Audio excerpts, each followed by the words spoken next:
2 நாட்களுக்கு முன்னாடி சமந்தா ராஜ் ரடிமோர் திருமணம் பண்ணிக்கிட்ட நாள்ல இருந்து பல சர்ச்சைகள் போயிட்டு இருக்கு. அந்த வகையில சமந்தாவோட கணவரான ராஜ் நெடிமோருடைய முன்னாள் மனைவி சாம்லி டே மீடியாக்களுக்கும் சமந்தாவுக்கும் கோபமா பதிலடி கொடுத்து ஒரு போஸ்ட் ஒன்ன போட்டிருக்காங்க.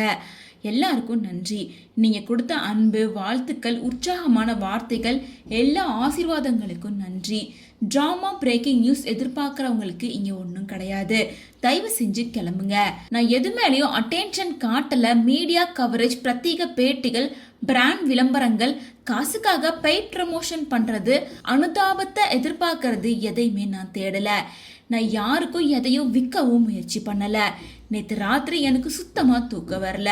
ரொம்ப யோசிச்சு மனசுக்குள்ளேயே பேசி பார்த்தேன். அந்த அளவுக்கு நல்லது நடந்திருக்கும் போது அதை பாராட்டாம நன்றி சொல்லாம இருக்கிறது ரொம்ப தப்புன்னு புரிஞ்சுக்கிட்டேன்.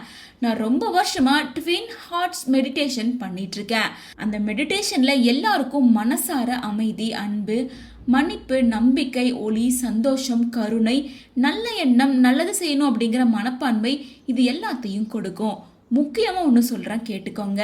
என்னோட அக்கௌண்ட்டை மேனேஜ் பண்ண எனக்குன்னு தனியாக எந்த ஒரு டீமும் இல்லை. பிஆர் இல்லை, ஸ்டாஃப் கிடையாது, அதே போல் உதவியாளர்கள் யாருமே இல்லை. என்னோட முழு கவனமும் தேவைப்படுற ஒரு விஷயத்த நான் ஹேண்டில் பண்ணிட்டு இருக்கும் போதே நான் தான் தனிப்பட்ட முறையில் எல்லாருக்கும் பதில் சொல்லிட்டு இருக்கேன்.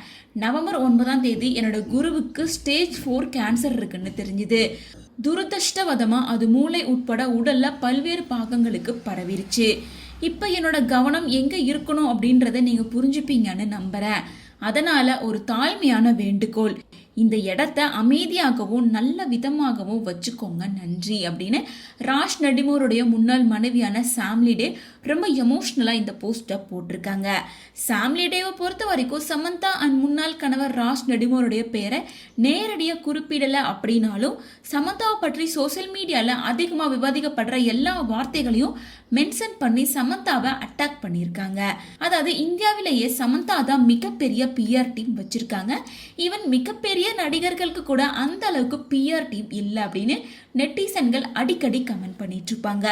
அதே போல ராஜ் நெடிமோருக்கும் சாம்லி டேக்கும் 2015 மேரேஜ் ஆகி 2022 விவாகரத்தாயிருச்சு அப்படின்னு சொல்லியிருக்காங்க. ஆனால் சாம்லிட 2023 கணவர் கூட சந்தோஷமா இருக்கிற ஒரு போஸ்ட்டை இன்ஸ்டாகிராம்ல போட்டிருக்காங்க. அவங்களுக்கு விவாகரத்து ஆகலை. ஒருவேளை விவாகரத்து ஆகியிருந்தா சமந்தா கூட இருந்த ரிலேஷன்ஷிப்னால தான் ஆகியிருக்கும். கடந்த 2 வருஷங்களா தான் சமந்தா ராஜ் கூட ரொம்ப நெருங்கி பழகிட்டு இருக்காங்க. அதாவது சமந்தா தனக்கு விவாகரத்து ஆனதுல தான் மேல யாரும் குறை சொல்லிடக்கூடாது அப்படிங்கிறதுக்காக தனக்கு மயோசிட்டிஸ் இருக்கிறதா சிம்பத்தி டிராமா ஸ்டார்ட் பண்ணாங்க. ஃபேமிலி மேன் 2 வெப் சீரிஸ்ல நடிச்ச போதே ராஜ் கூட பழக்கம் ஏற்பட்டு மும்பைல 15 கோடி ரூபாய் மதிப்புள்ள ஒரு அடுக்குமாடி வீடு வாங்கி லிவ் இன் லைஃப்ல இருந்திருக்காங்க. அதனால ராஜ் நடிமோரோட குடும்பம் பிரிஞ்சிருக்கு. அதே போல ராஜ் நடிமோர் டைரக்ஷன்ல ஃபேமிலி 2 ஷூட்டிங் நவம்பர் 2019 ஆரம்பிச்சு ஜூன் 2021 தான் ரிலீஸ் ஆச்சு. இந்த காலகட்டத்தில் தான் சமந்தா நாக சைத்தன்யா பிரச்சனை ஆரம்பிச்சுது. அக்டோபர் 2, 2021 விவாகரத்து வாங்கிட்டாங்க. அதுக்கப்புறமா சமந்தா தனக்கு மயோசிட்டிஸ் நோய் இருக்கிறத பத்தி 2 வருஷம் கழிச்சு அக்டோபர் 2002 அன்னைக்கு ஃபர்ஸ்ட் டைமா அனௌன்ஸ் பண்ணாங்க. இது எல்லாத்தையும் கனெக்ட் பண்ணி பார்த்தா சாம்லி டே பிஆர் டீம் காசுக்காக பார்ட்னர்ஷிப் போடுறது, அனுதாபத்தை எதிர்பார்க்கறது அப்படின்னு சமந்தாவை பத்தி இன்டைரக்டா பேசியிருக்காங்க அப்படின்னு சொல்லிட்டு இருக்காங்க. இது மட்டும் இல்லாம ஹைதராபாத்ல ஜூப்ளி ஹில்ஸ் பகுதியில 65 கோடி ரூபாய் மதிப்புள்ள மிகப்பெரிய லக்ஸுரி வில்லாவை ராஜ் நடிமோர் சமந்தாவுக்கு திருமண பரிசா கொடுத்திருக்காரு. இதை தொடர்ந்து கப்பிள்ஸ் 2 பேருமே கோவாக்கு ஹனிமூன் போயிட்டாங்க. இதை பத்தி தொடர்ந்து சோசியல் மீடியால சாம்லி டே கிட்ட இன்டர்வியூ கேட்டுட்டு இருந்ததால டிராமா பிரேக்கிங் நியூஸ் எதிர்பார்க்கறவங்களுக்கு இங்க ஒன்றும் கிடைக்காது, தயவு செஞ்சு கிளம்பிடுங்க அப்படின்னு சொல்லியிருக்காங்க.